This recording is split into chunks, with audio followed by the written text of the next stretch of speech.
Hello and welcome to my channel, Family Tech, where you get all the tech tips, news, and information to help you understand and manage the technology in your home. If this isn't your first time here, welcome back. Don't forget to hit that subscribe button and like this video to really help out my channel. Today we're talking about passwords. There are so many reasons that you would want to create your own easy to remember, secure passwords. There's been a lot of news lately about password management apps getting compromised and things like that. So while I do enjoy password management apps, it makes it very easy to fill in your passwords on different websites. Sometimes they're not always going to be the best place to store your password because of the security breaches. So how do you create a secure password that you can use over and over again, yet have it be different? Well, I'll get all into that in this video.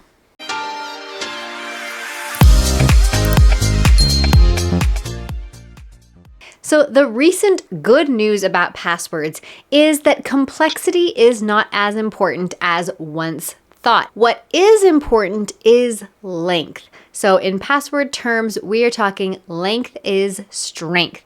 So it doesn't really matter if there's a lot of numbers or special characters or things like that, as long as the password is long enough.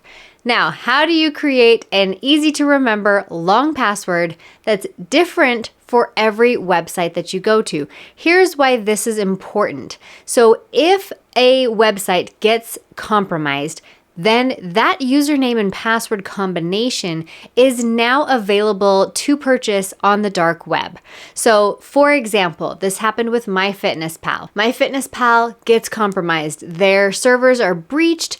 All of the usernames and passwords for MyFitnessPal have become available on the dark web because somebody downloaded all of that information. So now your email address and password combination that you use for MyFitnessPal is out there on the dark web. Well, if you use that same combination, that same email address or the same username and the same password on other websites, now they also have access to those other websites. So if that's your email password, if that's your banking password, that password is now available. So that's why you want a different password for every website that you log into. How do you remember hundreds of thousands of passwords to all of these different websites that you have? Well, I do have a super easy way for you to do this. As I mentioned, with passwords, length is strength. So the best thing to do is think of 3 unrelated words. And these can be words that are in the dictionary. I know a lot of old password habits is that you don't use any passwords that can be looked up in the dictionary. But if you add 3 different words together, then it's a little more complicated and a lot harder to hack. So I like to think of 3 words or even 2 words that are special to me that are unrelated to each other. So obviously these are not my passwords, but I'm looking at my desk, I see a candle and I see tape. So those 2 words might have really special meaning to me, candle and tape. So I use candle tape as my kind of core password, right? Well, so you can't use candle tape on all of the websites that are out there. So now what you need to do is think of a modifier. So let's say Amazon. Amazon is 6 letters, AMAZON. So you can do any number of things. So if you want to use the first 3 letters and the last 3 letters of whatever website it is, then you can say AMA candle tape ZON. So you kind of mash your words into the word for the website. That helps you remember what website this password is for. So now we have AMAZON. What about something like Gmail, where there's not 6 letters in the word? You could do GMA and then AIL, because that's still the first 3 letters and the last 3 letters. You're just overlapping some of those letters. Well, so now that we have those modifiers, so again, we're doing the example of Amazon. AMA candle, tape, ZON. If you want to, you could also do just the first 3 letters of the website repeated. AMA, candle, tape, AMA. Whatever combination you come up with, that's what you'll use on all the other websites. So with Gmail example, you could do GMA and then GMA at the end of that password as well. Well, now a lot of websites will require you to add a number. So how do we add a number into this password combination? What I like to do is take the number of letters that is in the website and use my own multiplier to create another number. So let's say there's 6 letters in Amazon, and my multiplier, just for ease of use in this example, is 2. So now I have this 12 number. So I could do 12 AMA, candle, tape, ZON, 12. Or I could do AMA 12, candle, tape, ZON, or 12 ZON. Or whatever combination you want to put that number in. You could even put it in the middle. So AMA, candle, 12, tape, ZON. So really, wherever you want to put that number, but just have your own multiplier so that it's not really easy to understand, oh, okay, I have a 6-letter website and I'm going to use the number 6. So you want to have a multiplier in mind so that it's not that obvious, because here's what happens. If they get that password and they figure out your algorithm, as it were, then they can use that algorithm to guess your password for other sites.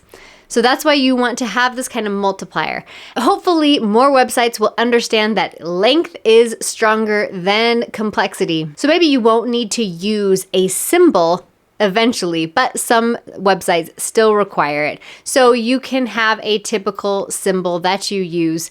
I would try and stay away from the exclamation point. That is the one that most people commonly use. So use basically anything else than the exclamation point. And that's how you can make a very secure password that's easy to remember, but is different for every website that you enter it into. Now, since we're talking about passwords, let's talk a little bit about MFA or 2FA. So 2-factor authentication or multi-factor authentication. This is going to add an extra layer of security to any of the websites that you log into or any apps that you log into. And it is highly, highly, highly recommended. Now, I know it can be a pain. So what 2FA is it's something you have and something you know. So the something you know is generally your password. The something you have is generally your phone. Now, your phone can have a code generator app, like Google Authenticator has its own app. You can download any number of authenticator apps that will generate codes for you, or you can have it just text your phone those codes. Now, where people can get tripped up with 2FA, there's 2 places. First, when you get a new phone, make sure you transfer that authenticator app to your new phone, because otherwise you won't be able to log into any of those websites because your authenticator app has not been transferred over to the new device. The other place people really get tripped up with 2-factor authentication is if they give that authentication code to another party. Let's say somebody is trying to attack you. They've got a spear phishing attack. If you don't know what spear phishing is, definitely check out my video on that. They have a spear phishing attack on you and they're trying to log into your account. They say that there's something wrong with your account, it's compromised. You give them your password and then you get texted the 2FA code. And then they ask you for that 2FA code and you hand it over to them. Never, ever, ever give your 2FA code to someone else. The other place where this is kind of tricky is for a fake login site. So say you got a phishing email, you clicked the link and it brought you to a login page. Well, you type in your username and password, it sends you the 2FA code, and you enter that 2FA code into this fake website.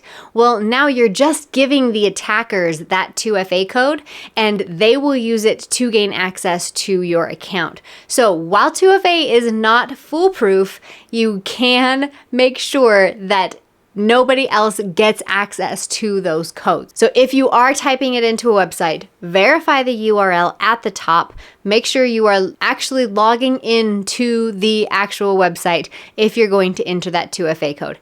And never, ever, ever, ever, ever just give that 2FA code to somebody over the phone or over email or over anything like that. So while two-factor authentication is a pain, you have to wait for the code to come, you have to enter the code, it does take a little bit longer to log into your account. It is so important because if your password gets compromised through no means of your own, say that website like my MyFitnessPal example previously, if they get compromised and your username and password is out there, then they will attempt to log into your account. You get sent the 2FA code, they don't have that, they won't gain access to your account. So it's so important to enable two-factor authentication. I really encourage that. So if you have any questions at all, please follow me on social media. I am at Family Tech everywhere. Go ahead and like and subscribe to this channel, and we will see you next time.